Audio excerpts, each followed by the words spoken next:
O Alienista, conto de Machado de Assis. Nós estamos no vídeo 17. Novamente eu esqueci de comentar as palavras do vídeo anterior, mas é coisa pouca, então não preciso abrir um vídeo só para isso, né? A gente viu um significado diferente de fineza, né? Edificou-se quando ele mandou os dois para Casa Verde, né? Comentava-se o caso nas esquinas, nos barbeiros. Edificou-se um romance, umas finezas namoradas, né? Fineza pode ser afabilidade, tinha finezas especiais para com o amigo, e aí, por derivação de sentido, sinal de cortesia, né? E também, por derivação, doçura, meiguice. Então o povo começou a falar ali que o Simão Bacamarte dispensava umas finezas namoradas à prima, né? Aí a gente viu também que o carão do Crispim Soares era jucundo, né? Jucundo é que manifesta alegria, feliz, jovial, né? E por último, desdouro, né? Ausência de consideração, crédito, honra. Então ele não poderia revelar nada sobre os mistérios científicos sem que acabasse maculando ali, prejudicando, né? E tivesse perigo. Afinal de contas, ciência não é para todo mundo não, né? Bom, continuando. A coisa, pensavam os mais desconfiados. Um desses limitou-se a pensá-lo, deu de ombros e foi embora. Tinha negócios pessoais. Acabava de construir uma casa suntuosa. Só a casa bastava para deter e chamar toda a gente. Mas havia mais. A mobília que ele mandara vir da Hungria e da Holanda, segundo contava, e que se podia ver do lado de fora porque as janelas viviam abertas. E o jardim, que era uma obra-prima de arte e de gosto. Esse homem, que enriquecera no fabrico de albardas, tinha tido sempre o sonho de uma casa magnífica, jardim pomposo, mobília rara, né? A albarda é um tipo de sela grosseira, né? Então você não vai esperar que um fabricante desse tipo de sela de cavalo enriquecesse, né? Mas ele enriqueceu com muito trabalho. No final do vídeo a gente conversa mais sobre albardas. Bom, então ele sempre tinha o sonho da casa magnífica, jardim pomposo, mobília rara. Não deixou o negócio das albardas, mas repousava dele na contemplação da casa nova. A primeira de Itaguaí, mais grandiosa do que a Casa Verde, mais nobre do que a da Câmara. Entre a gente lúcida da povoação havia choro e ranger de dentes, quando se pensava ou se falava ou se louvava a casa do albardeiro. Um simples albardeiro, Deus do céu. Eu sempre enfatizo, né, as referências bíblicas aqui.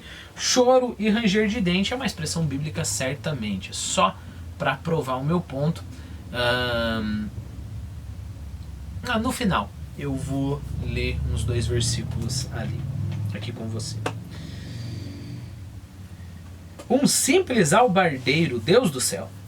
Lá está ele embasbacado, diziam os transeuntes de manhã. De manhã, com efeito, era costume do Mateus estatelar-se no meio do jardim, com os olhos na casa, namorado, durante uma longa hora, até que vinham chamá-lo para almoçar. Os vizinhos, embora... uma notinha aqui, né? Lembre-se que o almoço se dá bem cedo nesse tempo, né? Lá 9, 10 horas da manhã, ok? Então ele não fica a manhã inteira ali contemplando, só uma ou 2 horinhas só, né? Os vizinhos, embora o cumprimentassem com certo respeito, riam-se por trás dele, que era um gosto. Um desses chegou a dizer que o Mateus seria muito mais econômico e estaria riquíssimo se fabricasse as albardas para si mesmo. Ou seja, para colocar em cima de burro. É para isso que a gente fabrica albarda. Epigrama ininteligível, epigrama aqui é zombaria, né?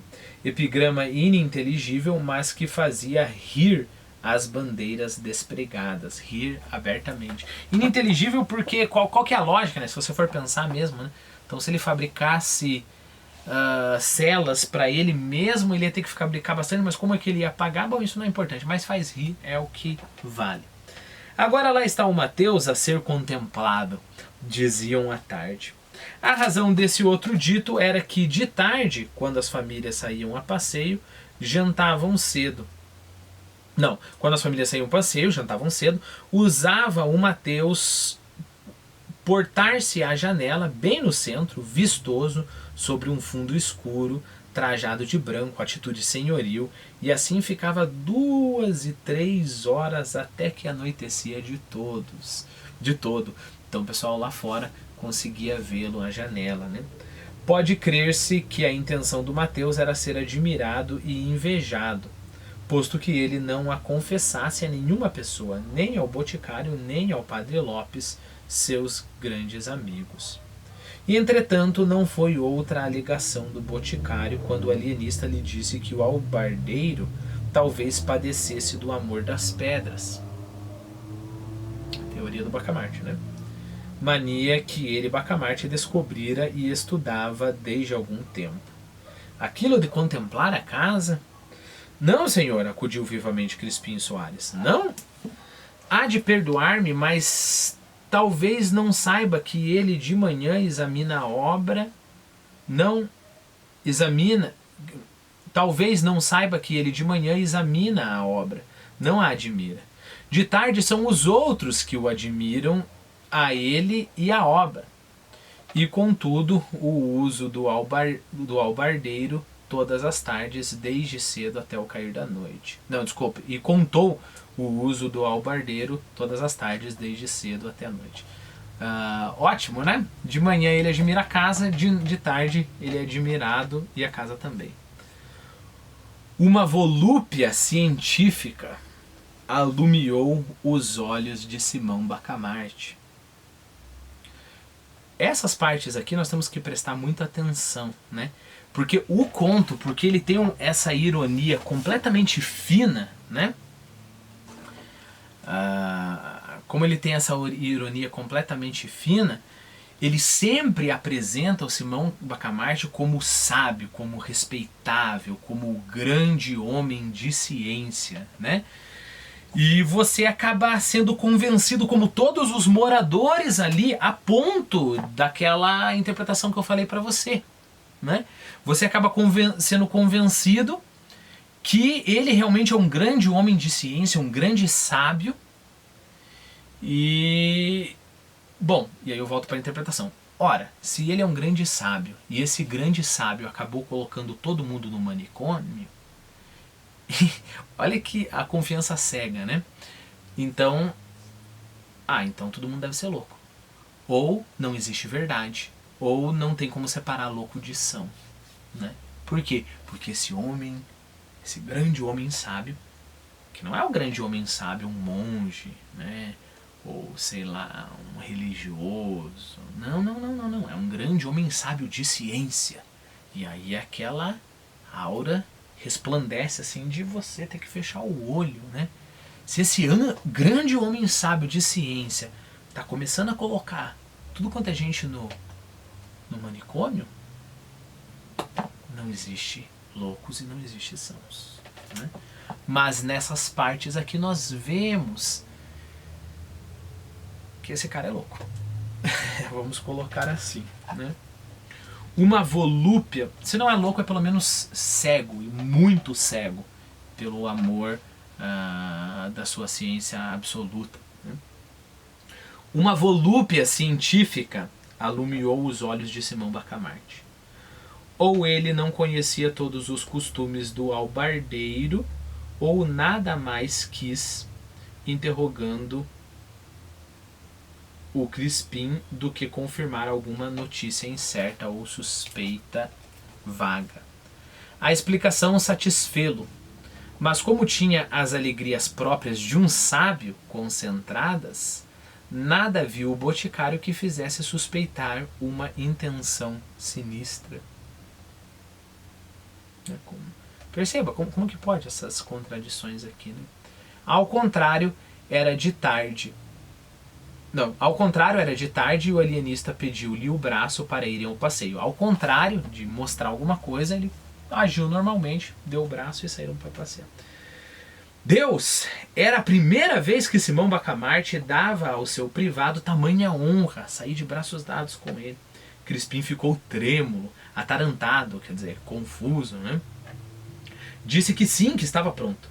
Chegaram 2 ou 3 pessoas de fora, Crispim mandou-as mentalmente a todos os diabos.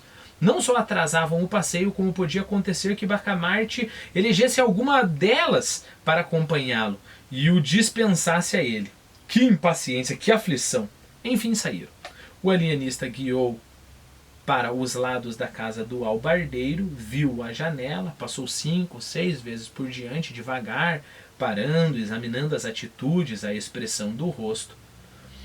O pobre Mateus apenas notou que era objeto de curiosidade ou admiração do primeiro vulto de Itaguaí. Redobrou de expressão, deu outro relevo às atitudes. Triste, triste. Não fez mais do que condenar-se. No dia seguinte, foi recolhido à Casa Verde. Bom, e aí a gente continua no próximo. Eu não sei se eu separei em algum momento específico aqui na leitura. Eu acredito que eu separei. Mas uma comparação que já fica aí lançado para você, eu falei sobre essa ironia fina do Machado de Assis, é uma ironia que lembra muito o Jonathan Swift, que é o cara que escreveu As Viagens de Gulliver, né? Ele entra nessa ironia. Então, por exemplo, tem lá o País dos Cavalos, né? Saindo dos dois que a gente sempre ouve falar, né? O país em que todo mundo é gigante e o país que todo mundo é pequenininho. Tem o País dos Cavalos, e aí nesse País dos Cavalos os seres humanos são seres de segunda, terceira ordem, seres desprezíveis, né? E daí com essa ironia fina ele vai mostrando como o ser humano é desprezível, né? As obras do Jonathan Swift influenciaram bastante o Machado de Assis. Fica isso registrado aqui pra gente aprofundar mais pra frente. Bom, palavras, né? Não são muitas coisas, mas nós temos aqui albardas, como você já ouviu, né? Sela grosseira, geralmente de estopa e cheia de palha, própria para resguardar o lombo das bestas de carga. E aí faz mais sentido quando as pessoas maldosamente falavam que o nosso novo rico deveria de fazer albardas para si mesmo, né? Choro e ranger dos dentes, você vai ver, aparece em todo momento na Bíblia, principalmente para falar do inferno, né? Lucas capítulo 13, versículo 27 e 28. E ele vos responderá: digo-vos que não vos conheço, nem sei de onde vós sois. Apartai-vos de mim, vós todos os que praticais a iniquidade. Ali haverá choro e ranger de dentes, quando virdes Abraão e Isaque e Jacó e todos os profetas no reino de Deus, e vós lançados fora. Mateus capítulo 13, versículos 49 e 50. Assim será na consumação dos séculos. Virão os anjos e separarão os maus de entre os justos, e lançá-losão na fornalha de fogo. Ali haverá pranto e ranger de dentes. Okay?